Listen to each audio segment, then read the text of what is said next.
It's Saturday morning cartoons, starring our favorite colorful characters, Rahul Kuit, with special guest appearance of Nuit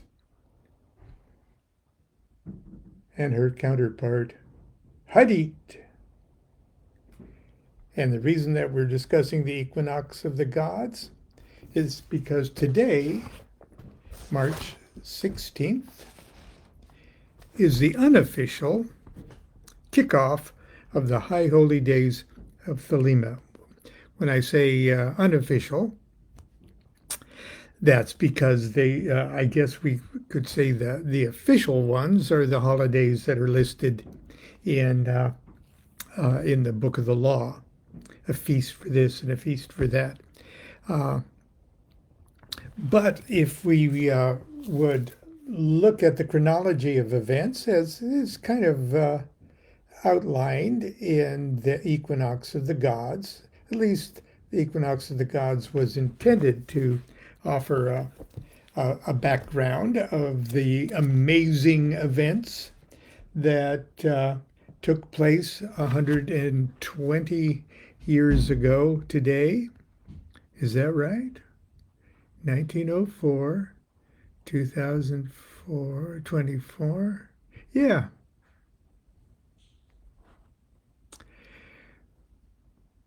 We would be interested in what's going on. Now, first of all, Rose and Crowley are back in Cairo. They were there earlier. They're still sort of on their honeymoon. There's so much on their honeymoon that Rose is pregnant. And so later on, when she says it's all about the child, they say it's all about the child.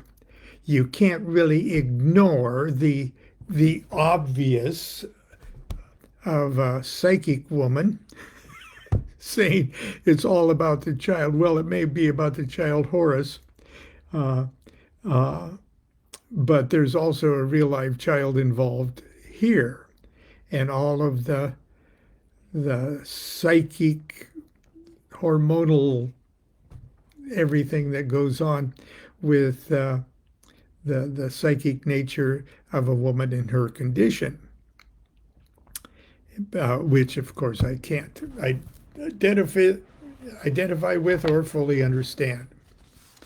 But the first entry in what is called the Book of Results is today's date, March 16th. It was a Wednesday in those days. And it just says, I evoke IAO. And then, which I'm sure this was added later, Frater P tells us, Frater P is Perdurabo Crowley himself, tells us that this was done by the ritual of the Bornless One, identical with the preliminary invocation of the Goetia. And it was done merely to amuse his wife by showing her the sylphs. She refused or was unable to see any sylphs, but became inspired and kept saying, they are waiting for you. Now, he also added this note, probably later. The maiden name of his wife was Edith Kelly. He called her Urada, which was Arabic for rose. She is therefore, she is here after signified by Urada the seer, or just W for short. And then she is quoted, he's quoting her as saying, quote, they are waiting for me. Did you get that? She says, W says, they are waiting for me. Now, tomorrow she'll throw in that it's all about the child thing. What does it mean? I invoke IAO. And later on he says this is probably, let's see, tells us this was done by the Bornless One. Now, in 1904, lots of us are familiar with the Bornless ritual, especially Thelemites, who, or Thelemic magicians, who are familiar with the Bornless ritual, as it was tweaked by Aleister Crowley as sort of the preliminary opening to Liber Samach, the invocation of the Holy Guardian Angel. And in that version of the Bornless ritual, Crowley edits, if you will, the original, a few words, a few divine names and things like that to correspond with Thelemic gods and the Thelemic pantheon. So this is 1904. There wasn't a Thelemic pantheon in Crowley's brain. He was still using the older edition, the original. What's original after 2,000 years? The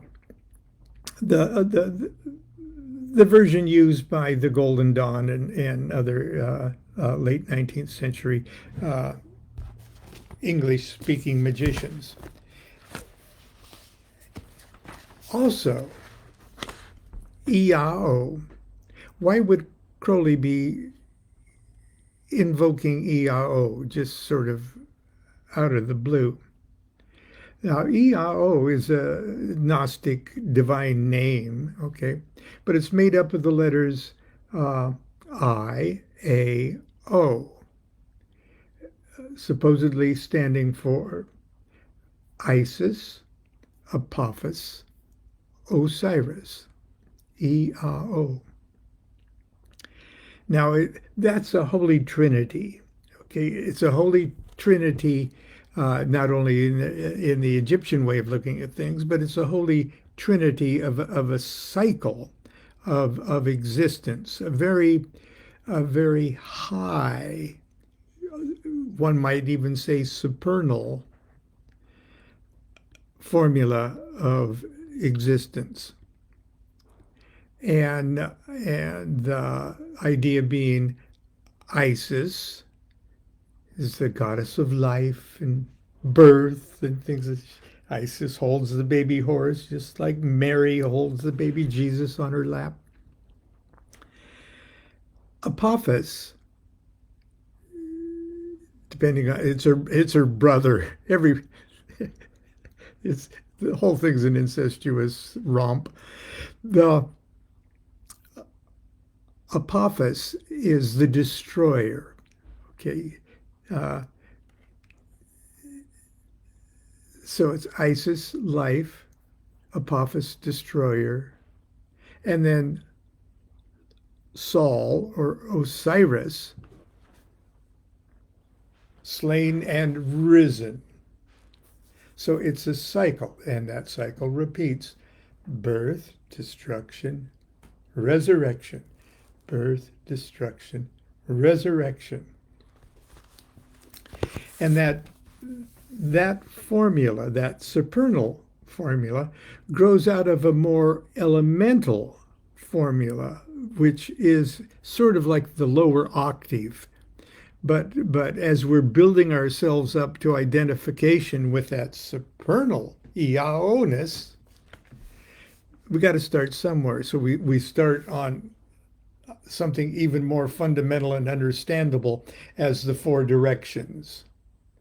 And in magic, those four directions are nailed in their quarters and identified with the fixed signs of the zodiac.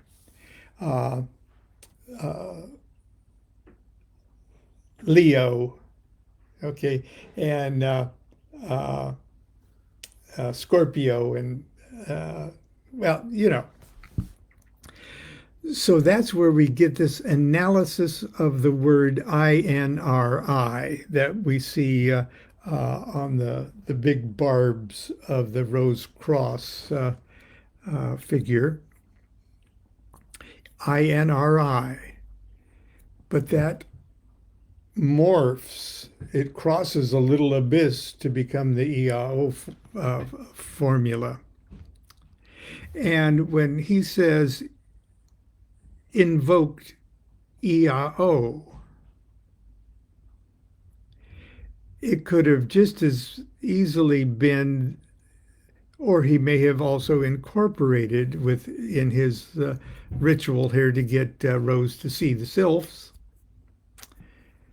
That opening, just like the opening analysis of the word in a that kicks off the hexagram ritual, just the white bread hexagram ritual.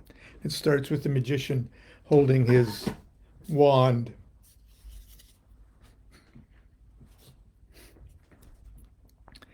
And he says, INRI, Yud, Nun, Rish, Yud.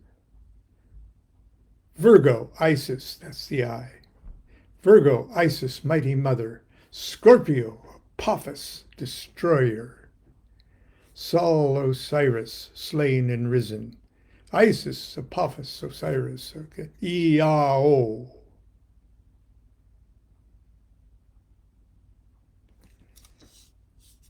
Let's take it from the INRI to the EAO kind of thing. Then, as every tarot student probably knows, the classic magical invocation before a tarot reading is, I invoke thee, EAO, that thou wilt send through the great angel that is set over the operation of this secret wisdom, to lay his hands invisibly upon these consecrated cards of art, that therefore we may obtain true knowledge of hidden things, to the glory of thine ineffable name. Amen. But Crowley doesn't mention either of those things as Frater P. He mentions the Bornless ritual.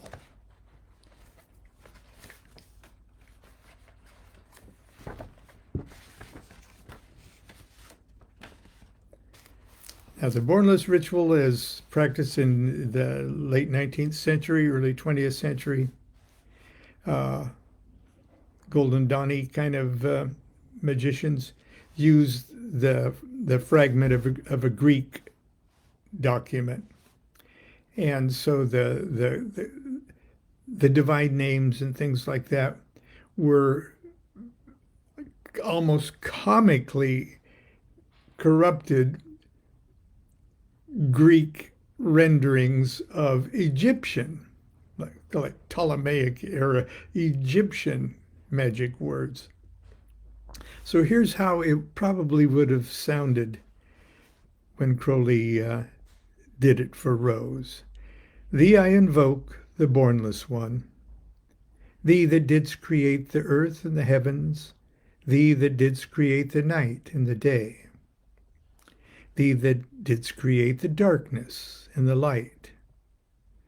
Thou art Osoronophris, myself made perfect, whom no man hath seen at any time. Thou art Iabas, thou art Iapos. Thou hast distinguished between the just and the unjust. Thou didst make the male and the female. Thou didst produce, the order was, thou didst make the female and the male. Thou didst produce the seeds and the fruit. Thou didst form men to love one another and to hate one another. I am Moses, thy prophet, unto whom thou didst commit thy mysteries, the ceremonies of Israel. Thou didst produce the moist and the dry, and that which nourisheth all created life. Hear me, for I am the angel of Paphro Osoronophris. This is thy true name, handed down to the prophets of Israel.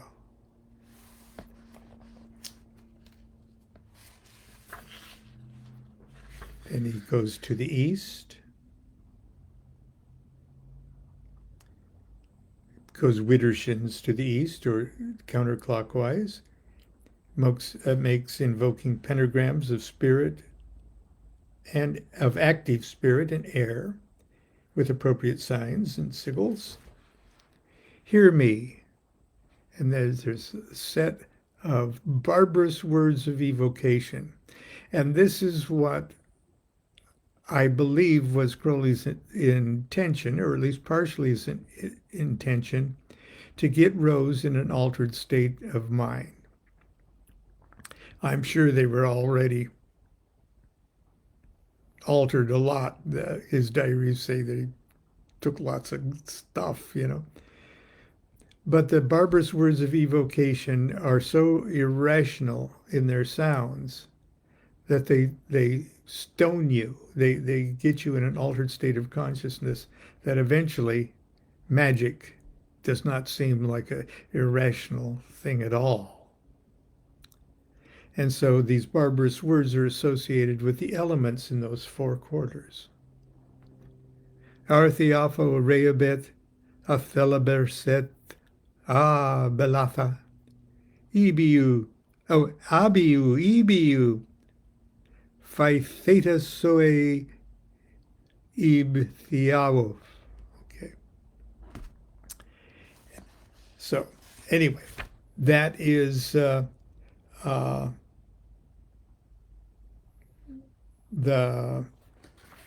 well, I'm not going to read the entire Bornless ritual for you. It's several pages long.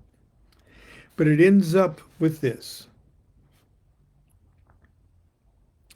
I am he, the bornless spirit, having sight in the feet, strong and immortal fire.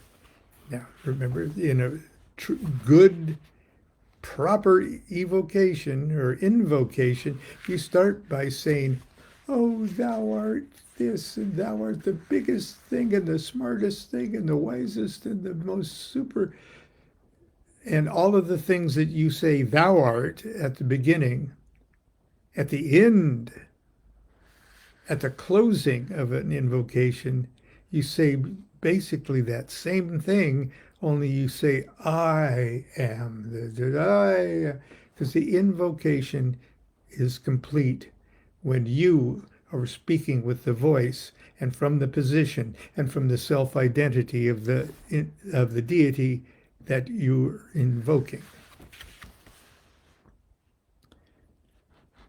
I am he, the bornless spirit, having sight in the feet, strong and immortal fire. I am he, the truth. I am he who hate that evil should be wrought in the world. I am he that lighteneth and thundereth. I am he whom is the shower of life of the earth. I am he whose mouth ever flameth. I am he, begetter and manifester unto the light. I am he, the grace of the worlds. The heart girt with serpent is my name. Come forth, come thou forth, and follow me, and make all spirits subject unto me, so that every spirit of the firmament and of the aether, upon the earth and under the earth, on dry land or in the water, of whirling air or of rushing fire, and every spell and scourge of God may be obedient unto me.